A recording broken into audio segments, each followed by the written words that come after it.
বিসিবিতে হঠাৎ বড় পরিবর্তনের পর নতুন নেতৃত্বের অধীনে দ্রুতই দৃশ্যপট বদলাতে শুরু করেছে।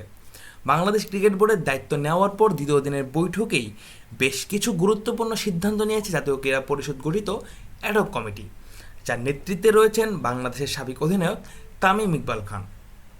নতুন কমিটির মূল লক্ষ্য দ্রুত একটি গ্রহণযোগ্য নির্বাচন আয়োজন করা, তাই শুরু থেকেই প্রশাসনিক কাঠামো গুছিয়ে আনার দিকেই জোর দেওয়া হয়েছে। দ্বিতীয় বৈঠকের অন্যতম আলোচনার সিদ্ধান্ত ছিল ক্রিকেট অপারেশন কমিটিতে কাউকে না বসানো। তামিম ইকবালের ব্যাখ্যা অনুযায়ী এই বিভাগটি ইতিমধ্যেই পেশাদারভাবে পরিচালিত হচ্ছে, তাই অপ্রয়োজনীয় হস্তক্ষেপ এড়াতে বোর্ড সম্মিলিতভাবে সিদ্ধান্ত নেওয়ার পথেই হাঁটছে। একই সঙ্গে কমিটির সদস্যদের মধ্যে বিভিন্ন দায়িত্ব ভাগ করে দেওয়া হয়েছে।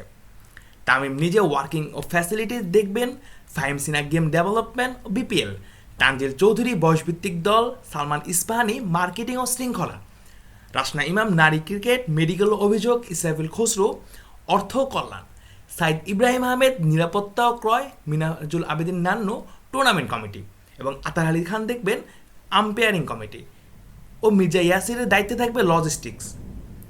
তবে এখনও মিডিয়া কমিটির চেয়ারম্যান নির্ধারিত হয়নি এবং স্পার্ক পার্সনের দায়িত্ব থেকেও সরে দাঁড়িয়েছেন তানজিল চৌধুরী। এই বৈঠকের সবচেয়ে ইতিবাচক দিক এসেছে নারী ক্রিকেটে। দীর্ঘদিনের বৈষম্য দূর করতে নারী ক্রিকেটারদের ম্যাচ ফি উল্লেখযোগ্য হারে বাড়ানো হয়েছে। টি-20-তে 10,000, ওয়ানডেতে 15,000 এবং লঙ্গার ভার্সনে 20,000 টাকার সিদ্ধান্ত দেওয়া হয়েছে। পাশাপাশি চুক্তিবদ্ধ নারী ক্রিকেটারদের মাসিক বেতন 30,000 থেকে বাড়িয়ে 40,000 টাকা করা হয়েছে, যা তাদের আর্থিক নিরাপত্তা বাড়াতে গুরুত্বপূর্ণ ভূমিকা রাখবে। এছাড়া পুরুষ ক্রিকেটারদের ক্ষেত্রেও এসেছে স্বস্তির খবর। কয়েক বছর ধরে স্থির থাকা পারিশ্রমিক পরিবর্তন এনে লঙ্গার ভাষণের ম্যাচে ফি 70,000 থেকে বাড়িয়ে 1 লাখ টাকা করা হয়েছে। এছাড়া ক্যাটাগরি ভিত্তিক মাসিক বেতনও সমন্বয় করা হয়েছে।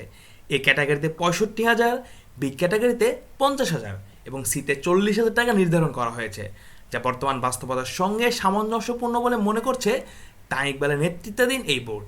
এছাড়া বাংলাদেশ বনাম নিউজিল্যান্ডের সিরিজের সূচিতেও পরিবর্তন আনা হয়েছে। বিশ্বব্যাপী জ্বালানি সংকটের প্রভাব বিবেচনায় ওয়ানডে ম্যাচগুলো সকাল 11টা থেকে 11:30টার মধ্যে এবং টি-20 ম্যাচগুলো দুপুর 2টা থেকে 2:30টার মধ্যে শুরু করার পরিকল্পনা নেওয়া হয়েছে, যাতে বিদ্যুৎ সাশ্রয় করা যায়। সব মিলিয়ে দ্বিতীয় দিনের বৈঠক শেষে পরিষ্কার, এই অ্যাডহক কমিটি শুধু আনুষ্ঠানিকতা পালন করতে আসেনি, বরং শুরু থেকেই বাস্তব পরিবর্তনের দিকে এগোতে চায়।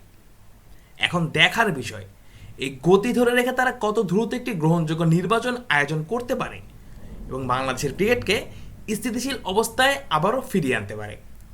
Mujahidul Islam Zahid, on field.